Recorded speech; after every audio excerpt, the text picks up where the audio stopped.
Assalamualaikum warahmatullahi wabarakatuh.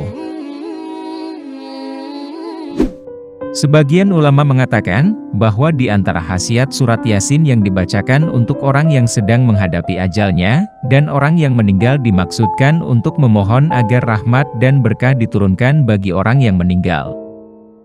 Selain itu, sebagai penolong mayit agar mendapat ampunan dan keringanan siksa kubur. Hadis anjuran membacakan surat Yasin untuk orang meninggal salah satunya diriwayatkan oleh Abu Daud dan Ibnu Majah, bahwa Rasulullah Shallallahu Alaihi Wasallam telah bersabda. Dari Emakol Ibnu Yasar radhiyallahu anhu yang mengatakan, bahwa Rasulullah Shallallahu Alaihi Wasallam pernah bersabda, bacakanlah ia untuk orang-orang mati kalian, yakni surat Yasin tersebut. Namun, sebelum lanjut, agar channel ini bisa menjadi lebih berkembang lagi, dalam menebar kemanfaatan dan juga kebaikan, dengan kerendahan hati, saya ingin mengajak Anda untuk terus mendukung channel ini dengan cara, tekan tombol like, subscribe dan aktifkan notifikasinya, serta berkomentarlah dengan bijak. Terima kasih. Dalam hadis lain yang diriwayatkan dari Abu Hurairah radhiyallahu anhu, tentang surat Yasin kalbunya Al-Quran dan dianjurkan dibacakan bagi orang yang meninggal dunia. Dari Emakol Ibnu Yasar radhiyallahu anhu yang mengatakan bahwa, sesungguhnya Rasulullah Shallallahu Alaihi Wasallam pernah bersabda, Al-Baqarah adalah punuk Al-Quran dan merupakan puncaknya, diturunkan bersamaan dengan tiap ayatnya sebanyak 80 malaikat, dan ayat yang mengatakan, Allah tidak ada Tuhan melainkan Dia yang hidup kekal lagi terus-menerus mengurus makhluknya.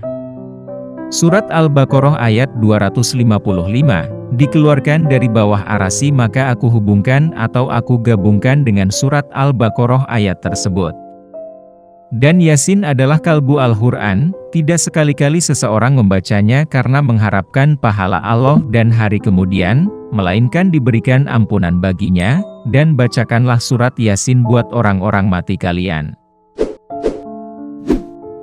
Para ulama juga sepakat, bahwa membaca Al-Quran termasuk surat Yasin, baik berdoa sebelum maupun sesudah membacanya bagi orang yang meninggal, pahala bacaannya tetap akan sampai sebagaimana pendapat ulama Maliki, Hanafi dan Hanbali. Rasulullah Shallallahu Alaihi Wasallam bersabda, barang siapa yang memasuki pekuburan, lalu membaca surat Yasin, Allah akan meringankan siksa bagi penghuni kubur, dan bagi yang membaca mendapat pahala kebaikan-kebaikan sejumlah penghuni kubur tersebut. Hadis riwayat Abdul Aziz.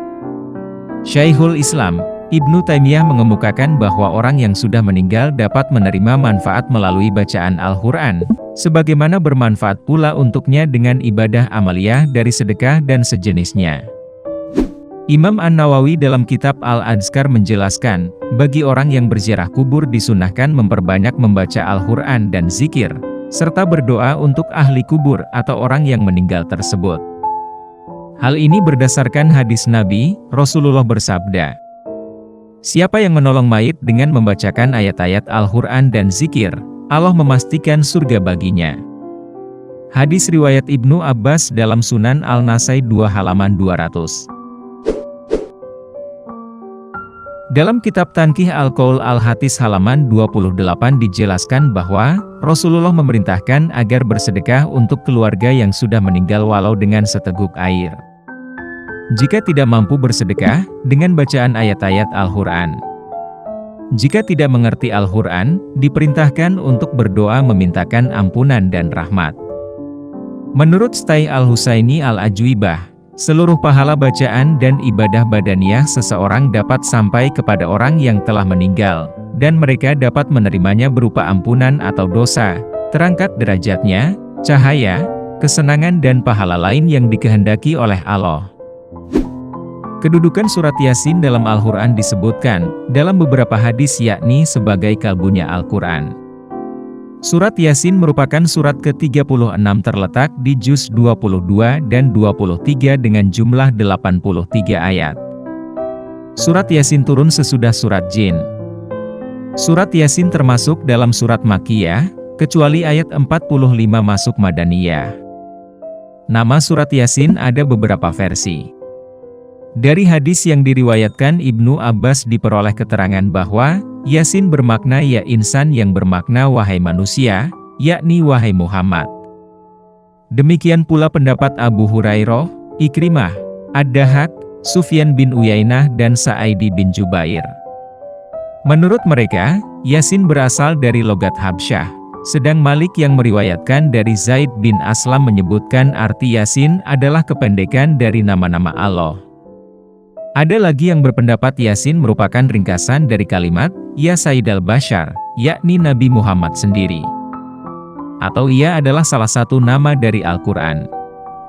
Namun demikian, mayoritas ulama menyerahkan arti Yasin kepada Allah. Wallahu alam. Jika terdapat kesalahan dalam penyampaian materi, kami mohon maaf. Itu adalah murni kesalahan dari kami sendiri. Jika benar, serta memberi manfaat bagi Anda, itu semata-mata datangnya dari Allah Subhanahu wa Ta'ala. Terima kasih sudah menonton dan sampai jumpa di video kami selanjutnya. Tetap dukung kami. Wassalamualaikum warahmatullahi wabarakatuh.